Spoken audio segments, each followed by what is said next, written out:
We got the kids safely off in summer school, but the husband is out and about. So if he video bombs us, well, we'll just work it in.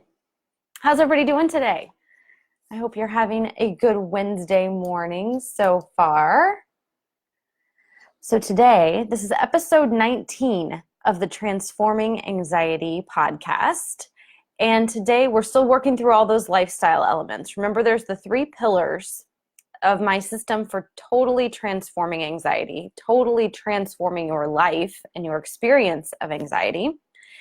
And one of those pillars is the lifestyle pillar. And there's a whole bunch of elements that go into the lifestyle pillar. Hey, Kylie. And one of those elements is money.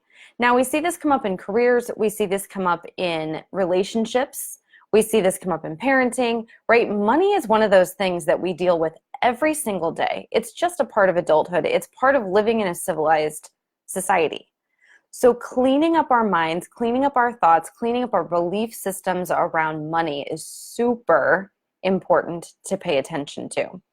So I want to share with you, so I don't forget, I made an awesome money beliefs worksheet that goes along with this podcast. It's different. It's not stuff I cover in the podcast.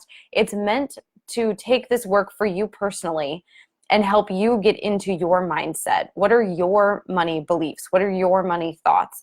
What are the beliefs that you were given as a child, right? That the people around you, that your caretakers gave you, and that you have just hung on to since childhood? Are those still working for you?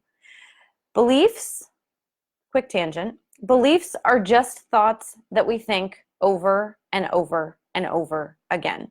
We create belief systems out of thoughts that we think often. So where money is concerned, we hold certain beliefs. Like, think about what are your thoughts about rich people? Or what are your thoughts about poor people? Right? These are beliefs that we have that we don't really think about. What are your beliefs about your capacity to earn money? Right? Or how responsible are you around money? Do you save money? Do you spend money? Do you pay attention to money? Do you love money? And here's something that I really love to remind people of. If you love money, if you truly love money, and most of us would say, yeah, I love money. If you love money, then you're not super quick to give it away and to spend it as soon as you get it, right? When you're earning money, if you love it, you want to keep it, right? If you love money, you are not super quick to spend money, right? So just hang on to that little nugget. I love reminding myself of that, loving money isn't about spending money. Loving money is about knowing what's happening with my money, being super clear on how I'm earning, how I'm saving, where my money is going, right? The necessary bills, the things that we've decided are non-negotiables. And by the way, you have a lot of choice around what you spend your money on, more than we think is possible, more than we give ourselves truly choices around. You have a choice among whether you pay your mortgage. You don't have to pay your mortgage, right? You don't have to pay your electric bill. You don't have to pay your water bill. You don't have to pay any of it. You don't have to pay taxes. You don't ever have to pay taxes again if you don't want to. Isn't that kind of crazy to think about? You get to choose everything that you spend your money on. Now, let's talk about taxes. I don't enjoy paying taxes, right? Quarterly taxes for us entrepreneur type people are due next week. Not excited about it. Here's what I am excited about. I'm excited about having a super clean record with the IRS. I'm excited about not being in jail. And I'm excited about the fact that if I call 911, somebody shows up. I'm excited about the fact that the traffic lights work and that the roads are paved and that our public school system, I live in a really lucky place, is amazing, right? These are all the things that the taxes go to pay for that I love. So do I like giving the government money? No. However, I don't like the consequences of not paying my taxes, right? I don't want to go to jail, and I want somebody to pick up the phone if I have to call 911. So I choose to pay my taxes. I choose to spend my money that way, right? It feels good. So in everybody's household, in everybody's life, we need to come up with a handful of non-negotiable things. Like, these are the things that I definitely choose to spend my money on. I love having electricity. I like knowing that that's not going to get shut off because I didn't pay a bill. So I like paying my electric bill, for sure. I love paying for internet because I love having access to all of you all the time, right? I love paying the internet bill. My kids would say they love paying the cable bill. They don't pay the cable bill, we pay the cable bill. But they would say they love that, right? Because we love getting access to that kind of entertainment, that kind of information, sometimes that kind of education, depending on whatever. That's a whole other episode, right? So there's bills that we love paying. Find out those non-negotiables. And here's, in the podcast, I make two really important points about money. So let's talk briefly about these 2 points. I want you to grab the worksheet because it's not something I'm going to cover here. It's not something I cover in the podcast. It's all about your money beliefs, right? And really getting into your mindset about money. But in the podcast, I talk about 2 key points. Number 1, so many people, so many clients come to me and say money stresses them out. Money makes them anxious. Their relationship with their husband and money is stressful, right? Their relationship with all the bills that they have is super stressful.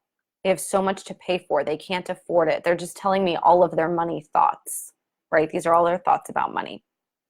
So what I want to remind you, if you go back to the model, back to episode number 5, where I introduced the model, thoughts create our feelings, right? Feelings drive our actions. Actions create our results. Money is a circumstance. Money is just a totally neutral fact in the world. Money is what we have all decided and agreed to use to exchange with each other for goods, for services, for whatever we want in the world. That's just what we've all decided and agreed to use. Money is neutral, right? There's nothing inherently stressful. There's nothing inherently amazing about money. How we think about money creates all of our feelings about money. So if you have really stressful thoughts about money, if you're constantly telling yourself in your head that I can't afford it, I don't have enough money, I don't know where the money is going to come from, I hate dealing with money, I don't want to look at the bill. If you're having thoughts like this, these are stressful thoughts. Those kinds of thoughts create a feeling of stress that can create anxiety, right? Other people have thoughts like, I love money. I love making money. I love saving money. I love earning money. I love having money. Those thoughts produce a totally different feeling about money. But money is a circumstance. Money is the same for the person with the stressful thought, and money is the same for the person with the good feeling thought, right? Money is just a neutral circumstance in the world. Money is just a fact. Money is just out there being money. Okay, how we think about money creates how we feel about money. So that is point number 1. Point number 2 that I make in the podcast, and I think this is another really important thing to wake up to where stress and anxiety is concerned.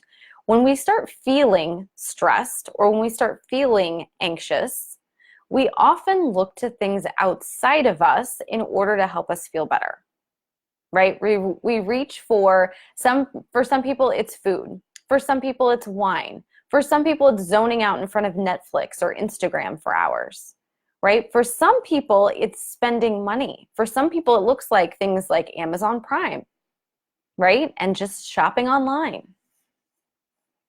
So we have to look at when we're feeling certain feelings, if you're feeling negative feelings and you're trying to escape or numb those negative feelings by it's like we try to distract ourselves from the feeling by doing something else. And here's what I want to tell you. Again, go back to the model. Our thoughts create our feelings drive our actions. Spending money is an action. And if you are spending money from a place of stress or a place of anxiety or a place of anger, any place of negativity, right? The spending that you're doing is probably not going to lead to great results. Just sit and think on that one for a little bit. Thoughts create your feelings. So if you're having stressful thoughts about money, you're feeling stressed about money, right? And if you're feeling stressed and then you take an action like spending money, the chances of those results being great or something that you would choose again and again, not high, right? Not likely. Now, if you're feeling totally different about money because you're thinking totally different thoughts about money, and let's say you're feeling a really, just comfortable around money. You feel very comfortable. You feel very clean. You know exactly what's in your bank account. You feel totally on top of it. So you're feeling super settled around money.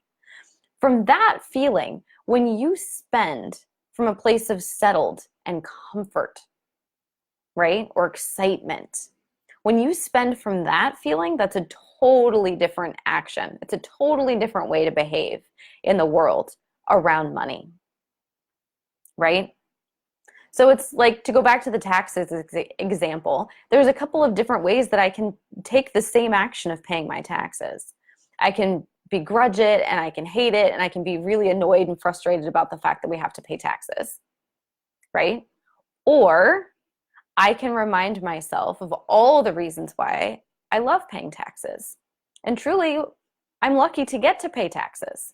The fact that I'm paying taxes means I'm making money in my business, right? There's all sorts of good reasons and there's all sorts of good thoughts that I can have around paying my taxes. And then when I take that same action of paying my taxes from a place of excitement and, I'm glad about the school district. I'm glad about the stoplights. I'm glad about 911. I'm glad I'm not in jail, right? When I take action and pay taxes from those feelings, it's so much better, right? The results that I get are so much different than when I do that same action of paying my taxes from a feeling of frustration or a feeling of being put out, right? We get different results when we take action from different feelings, even if the action looks similar. That could be a whole other podcast episode, couldn't it?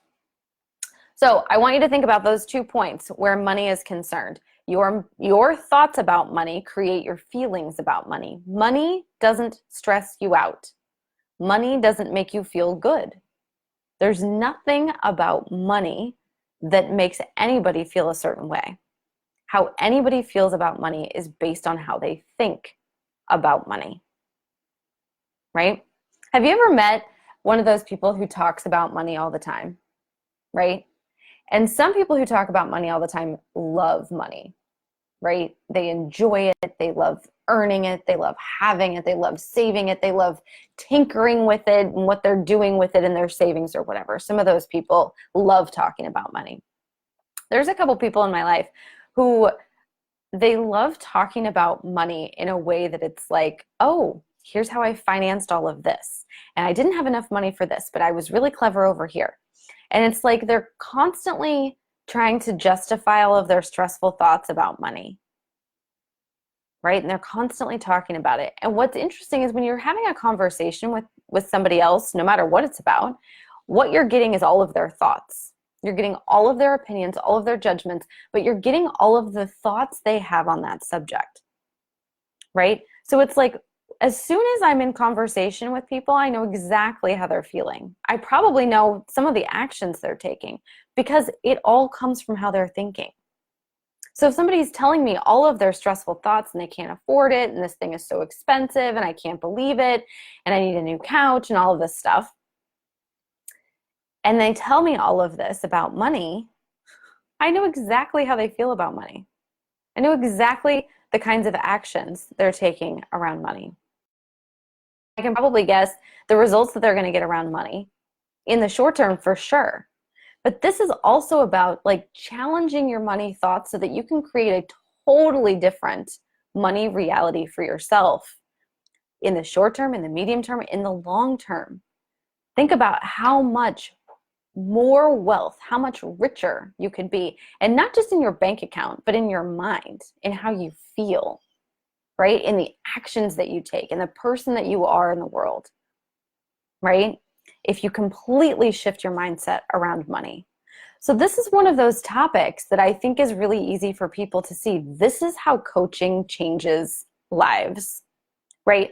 Changing your bank account, changing how you earn, changing how you save, changing how you spend money, all because you're cleaning up your mindset around it. You're cleaning up your thoughts. You're cleaning up your beliefs around money. All of this, like this is one of those super practical things that I coach so many people around, and they can create totally different financial futures for themselves because they're thinking about money in a totally different way, right?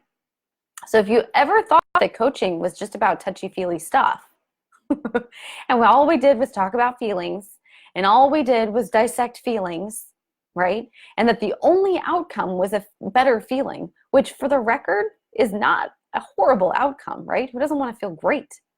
But if you ever thought that that was like the end all be all of coaching, remember that how you feel, all of those feelings drive how you act, which drive the results that you get in your life. And when we're coaching around something like money, right? The changes that you can make in your life that you can see outside of just how you're feeling, which is amazing anyway.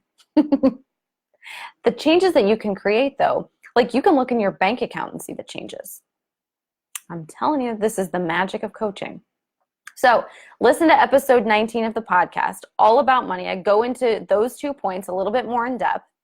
Grab your money beliefs worksheet. It's not something I've talked about here. It's not something I talk about on the podcast, but it's a super great tool. I think it's 5 pages long. Pretty sure it's 5 pages. And it gets really into your mindset. Where are you with money? What's going on with your mindset around money? What do you believe? What beliefs have you taken from your childhood? What beliefs do you just keep perpetuating, right? And folks, this is one of those things. If you would like one-on-one help, if you could benefit from some outside perspective, and we all can, please come over to kellyhanlonmccormick.com/coaching. You can schedule a free mini session with me. We can talk about your current money beliefs. We can talk about what you'd like your money beliefs to be. How do you get from your current beliefs to the ideal money beliefs that you would love to have, right? We'll use the model. We'll practice all of this, and we can start taking steps towards where you want to go with money. So schedule your free mini session, kellyhanlonmccormick.com/coaching. And don't forget to grab your free money beliefs worksheet, kellyhanlonmccormick.com/podcast/19. And if you're enjoying the podcast, the Transforming Anxiety podcast, please rate and review and subscribe on your favorite platform. It would mean a lot to me. And even more than that, more than my utmost gratitude, it will help other people find the podcast. And that's really the point of rating and reviewing and subscribing, is that other people will get a chance to find the podcast and transform their lives. So think of it like a favor. You're paying it forward and helping other people find freedom.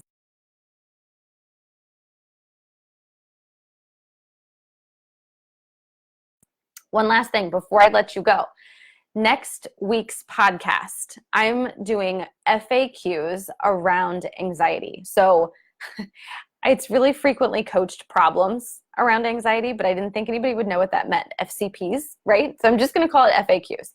Frequently asked questions. These are the questions that I hear over and over again from clients, from friends, from family. These are like in casual conversation when I tell people what I do and they say, oh, I feel stressed. I feel anxious. What about this, right? So I'm going to go through a handful of FAQs that I always hear around anxiety, but I'm going to do this every once in a while because I think it's kind of fun to answer your questions about anxiety. So either leave me a comment here, you can DM me, you can find me on Instagram, you can DM me there. You can always contact me through my website. But I would love to hear the questions that you have about anxiety and answer some of those on the podcast next week. And like I said, if you're listening to this way after the fact, go ahead and send it to me anyway, because I'm going to be doing this every once in a while because I think it's fun to incorporate your questions into the work that we're doing. So send me those. We'll do that next week. And in the meantime, have an amazing rest of the week. And I'll see you same time next Wednesday, 11 a.m. Central. Till then, take care. Thanks. Bye.